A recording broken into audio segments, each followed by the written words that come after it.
Mr. President,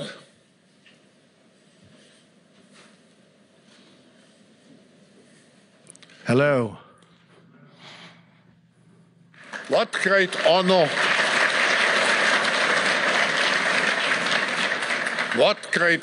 and pleasure to welcome you back to the Davos community. Just 4 days into your new mandate, we highly appreciate your presence with us today. We wish you all the best as you take on your critical work ahead.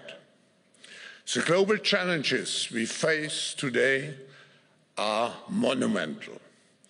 The importance of American leadership and your personal leadership in this regard is fundamental and paramount. We are here to hear your vision and policies related to revitalizing the economy and addressing the global challenges. As you might expect, Mr. President, your return to office and your forthcoming policies have been at the focus of our discussions this week. The discussions among 3,000 political and business leaders from over 130 countries who came together here in Davos. We look forward to hearing first from you and then to the follow-up discussion with business leaders moderated by my colleague Børge Brende. Ladies and gentlemen, the President of the United States, Donald J. Trump.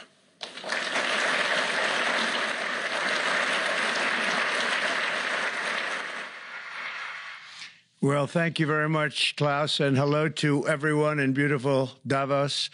This has been a truly historic week in the United States.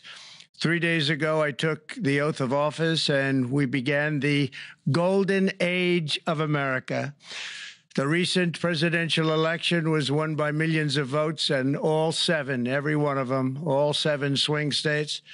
It was a massive mandate from the American people like hasn't been seen in many years, and some of the political pundits, even some of my so-called enemies, said it was the most consequential election victory in 129 years. That's quite nice.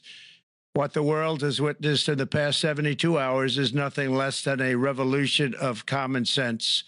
Our country will soon be stronger, wealthier, and more united than ever before, and the entire planet will be more peaceful and prosperous as a result of this incredible momentum and what we're doing and going to do. My administration is acting with unprecedented speed to fix the disasters we've inherited from a totally inept group of people and to solve every single crisis facing our country. This begins with confronting the economic chaos caused by the failed policies of the last administration.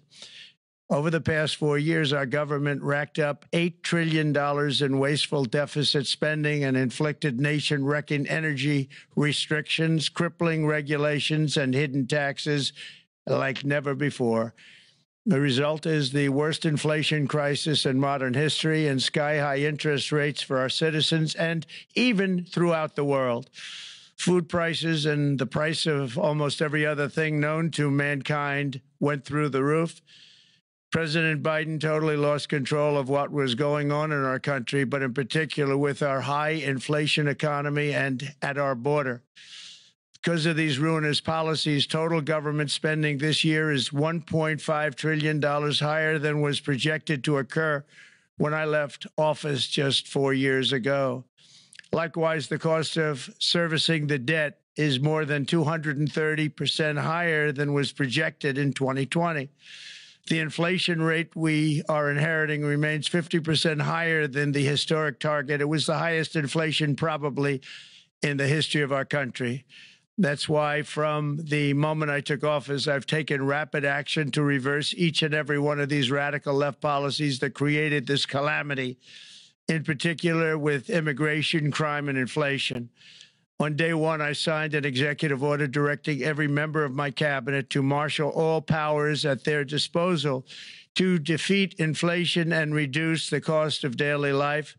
I imposed a federal hiring freeze, a federal regulation freeze, a foreign aid freeze, and I created the new Department of Government Efficiency. I terminated the ridiculous and incredibly wasteful Green New Deal. I call it the Green New Scam. Withdrew from the one-sided Paris Climate Accord and ended the insane and costly electric vehicle mandate. We're going to let people buy the car they want to buy. I declared a national energy emergency, and that's so important, national energy emergency to unlock the liquid gold under our feet and pave the way for rapid approvals of new energy infrastructure.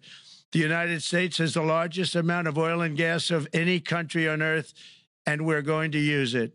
Not only will this reduce the cost of virtually all goods and services, it'll make the United States a manufacturing superpower and the world capital of artificial intelligence and crypto. My administration has also begun the largest deregulation campaign in history, far exceeding even the record-setting efforts of my last term. In total, the Biden administration imposed $50,000 in additional regulatory costs on the average American household over the last 4 years. I have promised to eliminate 10 old regulations for every new regulation, which will soon put many thousands of dollars back in the pockets of American families. To further unleash our economy, our majorities in the House and Senate, which we also took along with the presidency, are going to pass the largest tax cut in American history, including massive tax cuts for workers and family, and big tax cuts for domestic producers and manufacturers. And we're working with the Democrats on getting an extension of the original Trump tax cuts, as you probably know, by just reading any paper. My message to every business in the world is very simple. Come make your product in America, and we will give you among the lowest taxes of any nation on earth. We're bringing them down very substantially, even from the original Trump tax cuts. But if you don't make your product in America, which is your prerogative, then very simply you will have to pay a tariff, differing amounts, but a tariff which will direct hundreds of billions of dollars and even trillions of dollars into our treasury to strengthen our economy and pay down debt. Under the Trump administration, there will be no better place on earth to create jobs, build factories, or grow a company than right here in the good old USA. Already Americans' economic, you can see this, I think, maybe even in your wonderful, wonderful room that you're all gathered together, so many of my friends, but Americans, the economic confidence is soaring like we haven't seen in many, many decades, maybe not at all. Upon my election, it was just announced that small business optimism skyrocketed by 41 points in a single month. That's the highest ever. There's never been anything like that. SoftBank has announced between a $100 and $200 billion investment in the U.S. economy because of the election result. And just 2 days ago, Oracle, SoftBank, and OpenAI announced a $500 billion investment in AI infrastructure. Other companies likewise have announced billions and billions and billions, adding up to trillions of investment in America, in the United States. And it's also reported today in the papers that Saudi Arabia will be investing at least $600 billion in America. But I'll be asking the Crown Prince, who's a fantastic guy, to round it out to around $1 trillion. I think they'll do that because we've been very good to them. And I'm also going to ask Saudi Arabia and OPEC to bring down the cost of oil. You got to bring it down, which, frankly, I'm surprised they didn't do before the election. That didn't show a lot of love by them not doing it. I was a little surprised by that. If the price came down, the Russia-Ukraine war would end immediately. Right now, the price is high enough that that war will continue. You got to bring down the oil price. You got to end that war. They should have done it long ago. They're very responsible, actually, to a certain extent, for what's taking place. Millions of lives are being lost. With oil prices going down, I'll demand that interest rates drop immediately, and likewise, they should be dropping all over the world. Interest rates should follow us. All over, the progress that you're seeing is happening because of our historic victory in a recent presidential election, one that has become quite well known throughout the world. I think a lot of things are happening to a lot of countries. They say that there's light shining all over the world since the election, and even countries that we aren't particularly friendly with are happy because they understand what there is a future and how great the future will be. Under our leadership, America is back and open for business. And this week, I'm also taking swift action to stop the invasion at our southern border. They allowed people to come in at levels that nobody's ever seen before. It was ridiculous. I decided and declared to do, and very, very importantly, a national emergency on our border, immediately halted all entry of illegal border crossers, of which there were many, and began promptly returning the illegal trespassers back to the place from which they came. That action, as you've probably seen, has already started very strongly. I've deployed active duty U.S. military and National Guard troops to the border to assist in repelling the invasion. It was really an invasion.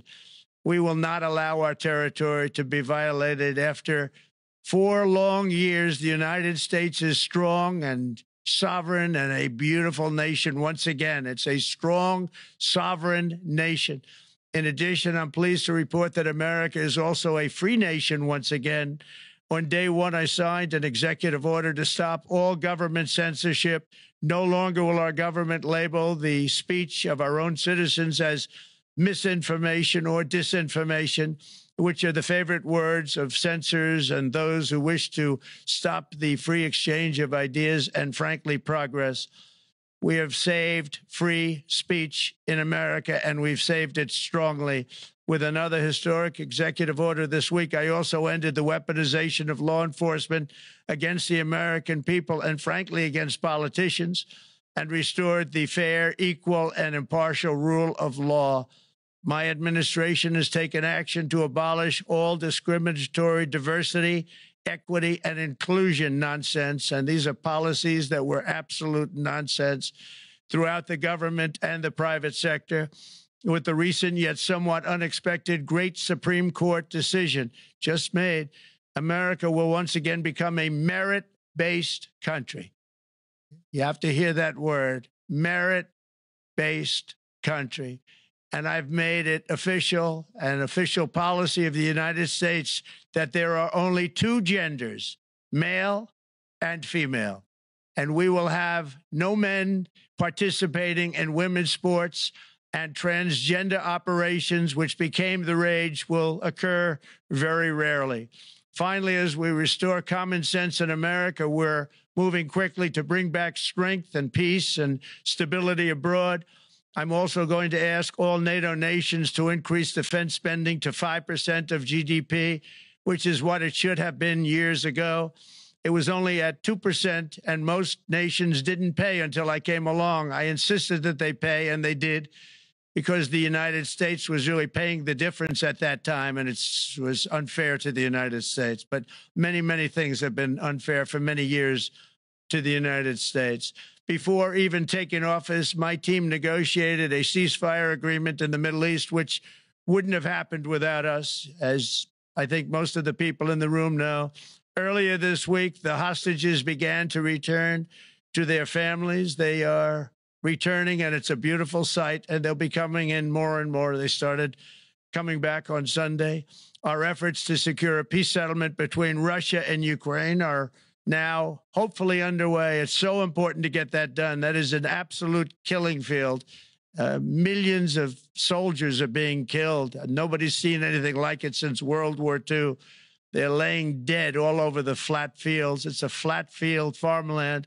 And there's millions of Russians and millions of Ukrainians. Nobody's seen anything like it since World War II. It's time to end it. And here in America, we have big events coming up. Next year, we have the 250th anniversary of America's founding. I'm so honored to be president during that. That's been a big event. They've been talking about it for 10 years. We also have the World Cup. And I understand Gianni's in the room. Infantino, he was very instrumental in helping us get it. He's there with you someplace, I think, and I want to thank him for that. And then we have the Olympics coming up, which I was instrumental in getting also in my first term. And who would have known that by skipping a term, I would get the Olympics? I was upset. I said, you know, I got the Olympics to come and I won't be president. But it turned out through a stroke of luck, or whatever you might call it, that I'm going to be president during the World Cup and the Olympics and the 250th anniversary. So that's going to be three big events. And we've accomplished more in less than 4 days. We have really been working 4 days than other administrations have accomplished in 4 years. And we're just getting started. It's really an amazing thing to see. And the spirit and the light over our country has been incredible. Under the last administration, our nation has suffered greatly, but we're going to bring it back and make it greater, bigger, stronger, better than ever before. I want to thank everybody for being with you. I would have been there myself, except the inauguration was 2 days ago. I thought it might be a little bit quick to make it the first stop, but we'll get there one day. We hope to get there. But I do appreciate, I heard the audience is fantastic, and many of my friends are in the audience, and I will be taking questions now from some very distinguished people. Thank you all very much.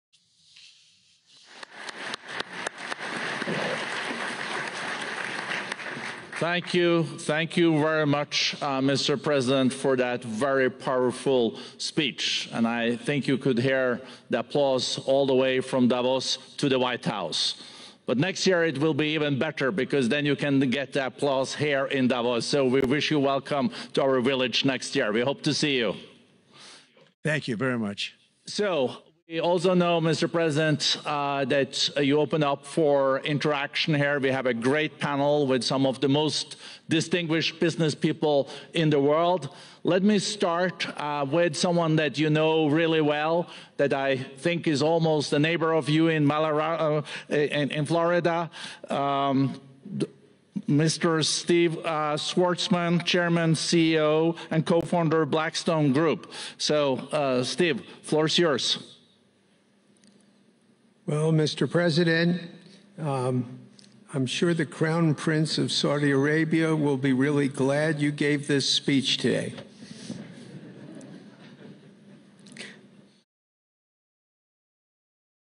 You've had the busiest 4 days that anybody can imagine, and congratulations for that. My question is about some of the things I've observed here at Davos. It's a terrific forum. I've met lots of people, as usual. I think I've been here 30 years. And a lot of the European business people have expressed enormous frustration with the regulatory regime in the EU, and they attribute slower growth rates here because of numerous factors, but especially because of regulations. And you've taken a completely different approach in this area. And if you could explain the theory of what you're doing, how you're going to do it, and what you expect the outcome to be, I'd appreciate it. Well, thank you very much, and congratulations, Steve. You're a friend of mine, but on a great career. You have had an amazing career, and it continues. So I just want to congratulate you. Very inspirational to a lot of people. I want to talk about the EU, because you mentioned specifically that I have also had a lot of friends and leaders of countries. I've gotten to know them all my first term and a little bit during this period of 4 years, and know them well, like them a lot, but they're very frustrated because of the time everything seems to take to get approved, environmental impact statements for things that you shouldn't even have to do that, and many, many other ways that it takes. And I'm going to give you a quick little example. In the private life, my beautiful private life, before I had all these things happening, the world is a little different. I had a nice, simple life. You knew that. But when I had that simple life, I did projects. And I had a big project in Ireland. And it had to get approval on something that would have made it even better. And I got the approval from Ireland in a period of a week. And it was a very, very efficient, good approval.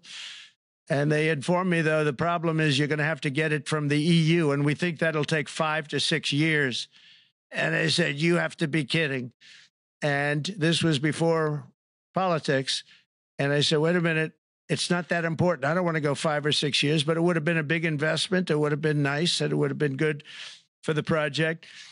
And I sent the people to the EU to see if they could speed it up, and basically it was a 5 or 6 year wait just to get a simple approval that Ireland gave me in a period of literally not much more than a week.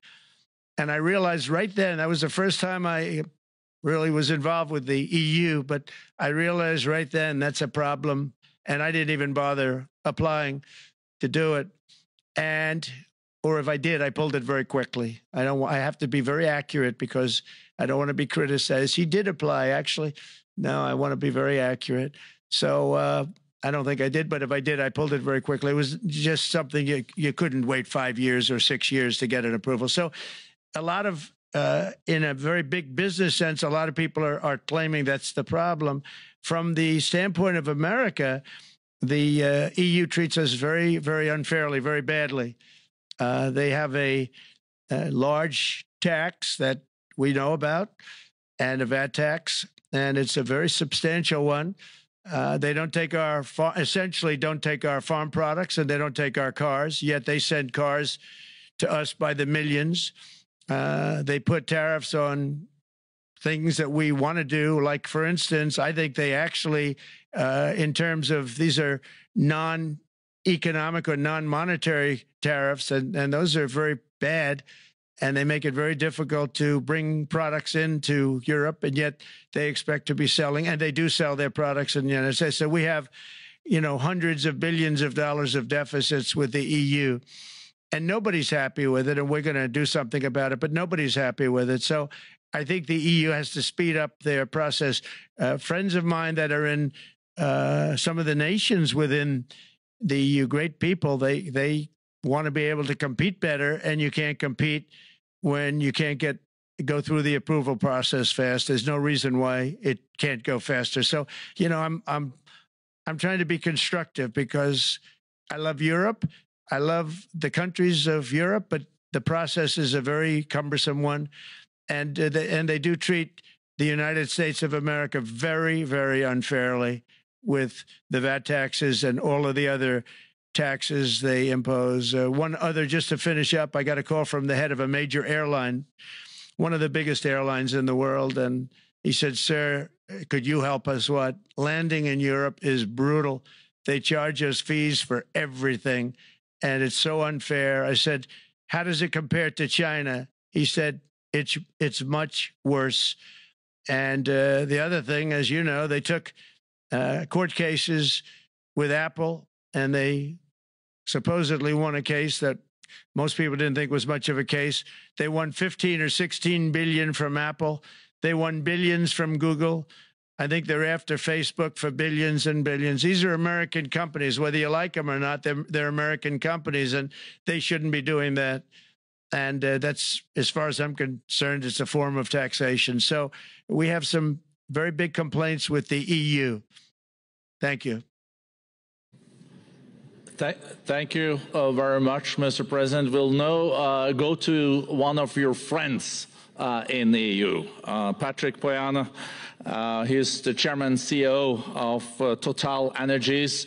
I guess you have a question ready, Patrick, for the president. Mr. President, as we understand, energy is at the top of your agenda, and it's an honor for me to represent the energy industry tonight in this panel. Total Energies is indeed the fourth largest oil and gas and electricity company in the world. I will not ask you a question about the oil price. It's quite clear what you expect from us. I will go to gas more. And our company is the largest #1 exporter LNG from the US company. We are a strong contributor to, and we invest in a mammoth LNG projects in Texas, $20 billion. It's far from 200, but it's $20 billion. And we contribute with that to security of supply to Europe as we export this LNG to Europe.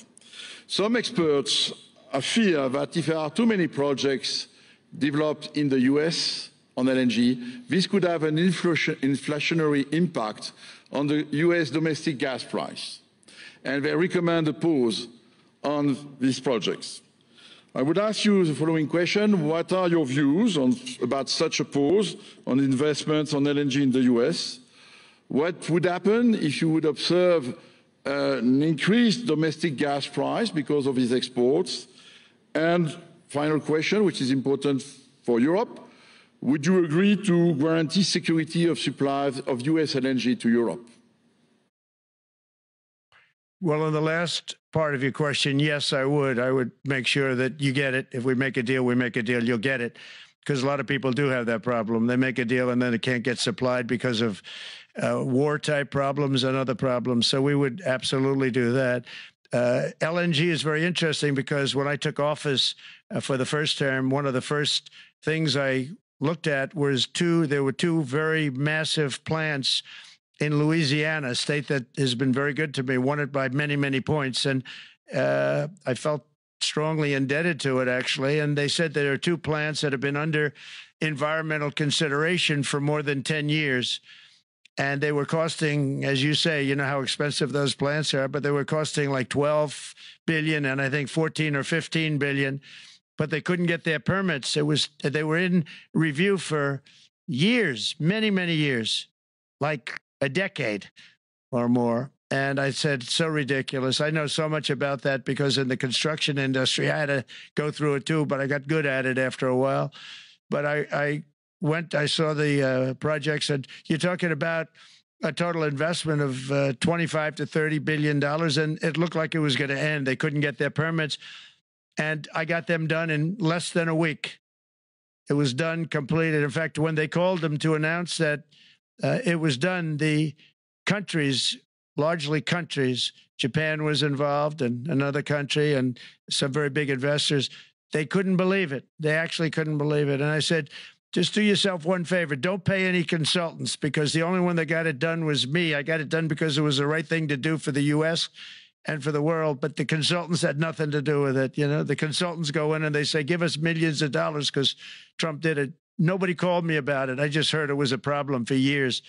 And I got it done because it was the right thing to do for the U.S. and the right thing to do for beyond. It had to do with energy, very important. So I think it's very important. I think I disagree with one. I think the more that you do, the lower the price is going to go.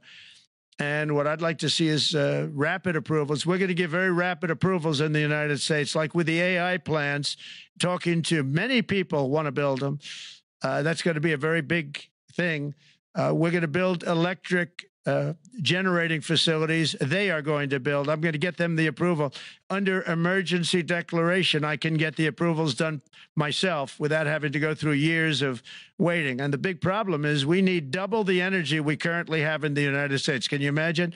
For AI to really be as big as we want to have it, because it's a very competitive, it'll be very competitive with China and others.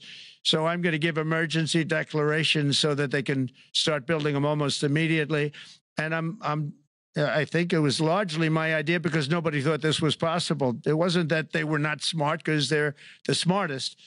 But I told them that what I want you to do is build your electric generating plant right next to your plant as a separate building, connected. And they said, wow, you're kidding. And I said, no, I'm not kidding. You don't have to hook into the grid, which is old and, could be taken out. If it's taken out, they wouldn't have any way to get any electricity. So we are going to allow them to go on a very rapid basis to build their plant, build the electric generating plant. They can fuel it with anything they want, and they may have coal as a backup, good, clean coal, If there were a problem with a pipe coming in, as an example, you're going with gas, oil or gas, and a pipe gets blown up or for some reason doesn't work, there are some companies in the U.S. that have coal sitting right by the plant so that if there's an emergency, they can go to that short-term basis and use our very clean coal. So that's something else that a lot of people didn't even know about, but nothing can destroy coal, not the weather, not a bomb, nothing. It might make it a little smaller, might make it a little different shape, but coal is very strong as a backup. It's a great backup to have that facility, and it wouldn't cost much more money. And we have more coal than anybody. We also have more oil and gas than anybody. So we're going to make it so that the plants will have their own electric generating facilities attached right to their plant. They don't have to worry about a utility. They don't have to worry about anything. And we're going to get very rapid approvals. Thank you. Thank you so much, Mr. President. We'll now go to another CEO that you know very well, Brian Moynihan, the CEO and chair of Bank of America. Good afternoon, Mr. President, and congratulations, and obviously an eventful week for you and your family. If you remember, 5 years ago, you came here and we walked among 150 CEOs from all over the world, and you engaged with them about your policies and your procedures. This year, you're not here, and yet this week was eventful from the orders that you mentioned earlier, literally a wave of orders coming out on immigration, on trade, and many other matters. And so, as a representative of the United States here, we got a lot of questions about what does all this mean and how would the president square this with his clear focus on growth, prosperity, market growth, stock market growth, a good bond market, and bringing down prices. So how do you think about the impact of all these orders and how fast they come out, and how you're going to balance them with that scorecard of being successful in both continuing GDP growth, bringing down inflation, and also having a good stock price appreciation for the American citizen? Well, I think it's going to actually bring down inflation. It's going to bring up jobs. We're going to have a lot of jobs. We're going to have a lot of companies moving in. Brian, we're at 21%. It was at 40%, and I got it down to 21%, the corporate tax. And it was actually, if you look at state and city, it was in many cases much higher than 40%. I got it down to 21%. And now we're going to bring it down from 21 to 15% if, there's a big if you make your product in the U.S. So we're going to have the lowest, just about the lowest rate. It'll be, the 21 is on the low side worldwide. The 15 is about as low as it gets. And by far the lowest of a large country, a large, rich, powerful country by far, not even a contest. So we're going to bring it down to 15% if you make your product in the USA. So that's going to create a tremendous buzz. We're also probably going back to the one-year deduction where we deduct, we did that originally, and that was amazing what the impact that had, the one-year deduction, which built up over a period of time, and then it expires. But we're going to go back to that when we do the renewal of the Trump tax plan. We have to get Democrats to approve it. But, if the Democrats didn't approve it, I don't know how they can survive with about a 45% tax increase, because that's what it would be. And so I think they're going to do. We've been working along with them pretty well. I think it's very hard for a political group to say, let's charge people 45% more. So I think we're in good shape. But we're actually doing a reduction for business and small businesses where you're going to bring it down to 15%, which is really something. And by the way, speaking of you, and you've done a fantastic job, but I hope you start opening your bank to conservatives, because many conservatives complain that the banks are not allowing them to do business within the bank. And that included a place called Bank of America. They don't take conservative business. And I don't know if the regulators mandated that because of Biden or what, but you and Jamie and everybody, I hope you're going to open your banks to conservatives, because what you're doing is wrong. Mr. President, I'll say that your friend Gianni said hello, told me to tell you hello, and we look forward to sponsoring the World Cup when it comes, both this summer for the club and next year. So thank you for getting that for the United States. Thank you very much, Brian. Thank you, Mr. President. We'll now go to Anna Butin. She's the executive chairman of Banco Santander, one of the big European banks, and also in the U.S. So, Anna. Mr. President, congratulations on a historic victory. I believe you don't know me as well as my fellow panelists, so a few words. Santander is one of the largest banks in the world by number of customers, 170 million. That's more than my friend Brian or my friend Jamie have. And those... They fixed the regulation. That's coming, that's coming. That was cheeky. We're a big investor in the United States. We have many million customers, 12,000 employees. We're one of the largest auto lenders. And we recently launched a fully digital bank called Open Bank. We strongly believe banks have a pivotal role in the economy, and we can accelerate growth and help many more customers. That's what we're doing in the United States. So, as Brian pointed out, we very much welcome your focus on deregulation and reducing bureaucracy. So my question is, what are your priorities in this regard, and how fast is this going to happen? Thank you very much. I think it's going to, thank you and congratulations. I know very much about your bank, and you've done a fantastic job. Congratulations. We are going to move very quickly. We've moved very quickly. We've done things in the last 3 days that nobody thought were possible to do in years. And it's all taking effect. It's going to have a huge impact on the economy, a huge positive impact. Money was being wasted on crazy things. I mean, the Green New Deal was such a total disgrace, how that was perpetrated. And it was conceived of by people that were average students, less than average students, I might add, and never even took a course in energy or the environment. It was just a game. Remember, the world was going to end in 12 years. Remember that? Well, the 12 years has come and gone. It was going to end. It was going to all foam into earth. But, you know, the time has come. These people, and they really scared the Democrats large. I can't say the Republicans. The Republicans maybe could have fought harder to stop it, but it's been a tremendous waste of money. You know, during my 4 years, we had the cleanest air, we had the cleanest water, and yet we had the most productive economy in the history of our country. We had the most productive economy until COVID came. We had the most productive in the history of our country by far. and actually, you can look worldwide. We were beating everybody from China to everybody else. So, and we think we really now, with what we have learned and all of the other things that have taken place, we think we can even far surpass that, actually far, far surpass it. But we do, one thing we're going to be demanding is we're going to be demanding respect from other nations. Canada, we have a tremendous deficit with Canada. We're not going to have that anymore. We can't do it. I don't know if it's good for them. As you probably know, I say you can always become a state. And if you're a state, we won't have a deficit. We won't have to tariff you, et cetera, et cetera. But Canada has been very tough to deal with over the years. And it's not fair that we should have a $200 billion or $250 billion deficit. We don't need them to make our cars, and they make a lot of them. We don't need their lumber because we have our own forests, et cetera, et cetera. We don't need their oil and gas. We have more than anybody. So, just as an example, with Mexico, we're dealing with Mexico, I think, very well.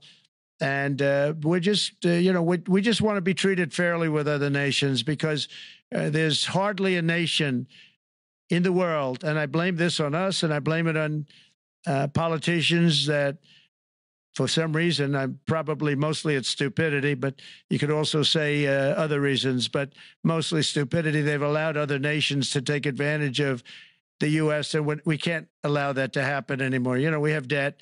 It's a very small debt when you compare it to the value of the assets that we have, but we don't want to do that. We want to just have debt be obliterated, and we'll be able to do that fairly rapidly. And a lot of good things are going to happen. And honestly, good things are going to happen for the world, and good things are going to happen for the people that are dealing with us, allies and beyond allies. One thing very important, I really would like to be able to meet with President Putin soon and get that war ended. And that's not from the standpoint of economy or anything else. It's from the standpoint of millions of lives are being wasted. Beautiful young people are being shot in the battlefield. The bullet, very flat land, as I said, and the bullet goes, there's no hiding. And a bullet, the only thing going to stop the bullet is a human body. And you have to see, I've seen pictures of what's taken place. It's a carnage, and we really have to stop that war. That war is horrible. And I'm not talking economy. I'm not talking economics. I'm not talking about natural resource. I'm just talking about there's so many young people being killed in this war. And that's not including the people that have been killed as the cities are being, knocked down building by building. So we really should get that stopped. Likewise, in the Middle East, I think we've made a lot of progress in the Middle East, and I think that's gonna come along pretty well. Thank you. Thank you, Mr. President. We know that the most consequential relationship in the world is between the U.S. and China. U.S. 28% of the global economy, China close to 20%. That's almost half of the global GDP. And we know that you called President Xi Jinping last Friday. We heard that you had a good discussion. How do you see the relationship between the U.S. and China in the next 4 years under your leadership? He called me, but I see it very good. I think that we're going to have a very good relationship. All we want is fairness. We just want a level playing field. We don't want to take advantage. We've been having massive deficits with China. Biden allowed it to get out of hand. He's $1.1 trillion deficit. It's ridiculous. And it's just an unfair relationship. And we have to make it just fair. We don't have to make it phenomenal. We have to make it a fair relationship. Right now, it's not a fair relationship. The deficit is massive, as it is with other countries, a lot of Asian countries, actually. But we have deficits that are very big, and we can't keep doing that. So we're not going to keep doing that. But I like President Xi very much. I've always liked him. We always had a very good relationship. It was very strained with COVID coming out of Wuhan. Obviously, that strained it. I'm sure it strained it with a lot of people, but that strained our relationship. But we always had a great relationship, I would say, and we look forward to doing very well with China and getting along with China. Hopefully, China can help us stop the war with, in particular, Russia, Ukraine. They have a great deal of power over that situation. and we'll work with them. And I mentioned that during our phone conversation with President Xi, and hopefully we could work together and get that stopped. We'd like to see denuclearization. In fact, with President Putin, prior to an election result, which was frankly ridiculous, we were talking about denuclearization of our two countries, and China would have come along. China has a much smaller right now nuclear armament than us, or field than us, but they're going to be catching it at some point over the next 4 or 5 years. And I will tell you that President Putin really liked the idea of cutting way back on nuclear, and I think the rest of the world, we would have gotten them to follow, and China would have come along too. China also liked it. Tremendous amounts of money are being spent on nuclear, and the destructive capability is something that we don't even want to talk about today because you don't want to hear it. It's too depressing. So we want to see if we can denuclearize, and I think that's very possible. And I can tell you that President Putin wanted to do it. He and I wanted to do it. We had a good conversation with China. They would have been involved, and that would have been an unbelievable thing for the planet. Mr. President, when you're back here in Davos next year, will there be then a peace agreement with Ukraine and Russia by then? Well, you're going to have to ask Russia. Ukraine is ready to make a deal. Just so you understand, this is a war that should have never started. If I were president, it would never have started. This is a war that should have never, ever been started. And it wasn't started during there was never even talk about it. I knew that it was the apple of President Putin's eye, but I also knew that there was no way he was going in, and he wasn't going to go in. And then when I was out, bad things happened, bad things were said, a lot of stupidity all around, and you end up with what you have. Now you have all these bombed out cities. They look like demolition sites with many people killed. I think the thing that you'll see about Ukraine is that far more people have died than is being reported. And I've seen that. But far, far more people have died. When you look at a city that's become a demolition site where big buildings have been collapsed by missiles hitting them and everything else, and they say one person was slightly injured. No, many people were killed. Those are big buildings. I was surprised at how that was my business. These are buildings that go 2 and 3 blocks long. They're 20 stories high. They're big, powerful buildings, and they were knocked down, and there were a lot of people in those buildings. That announced that 2 people were injured. That's not true. So I think you're going to find that there were many more people killed in Ukraine in the Ukraine war than anybody has any idea. But if you look now, so many of the people being killed are soldiers just facing each other with guns, rifles, and drones, the new form of warfare, drones. And it's a very sad thing to see. And when you see pictures of the fields that I see, nobody wants to see it. You'll never be the same. Thank you very much, Mr. President, on behalf of all the 3,000 participants here in Davos. We really underline that joining us the 3rd day in your presidency, live taking questions here is so appreciated, and we are already ready for receiving you next year in person. So thank you very much, and all the best from Davos. Thank you. Thank you very much. Thank you.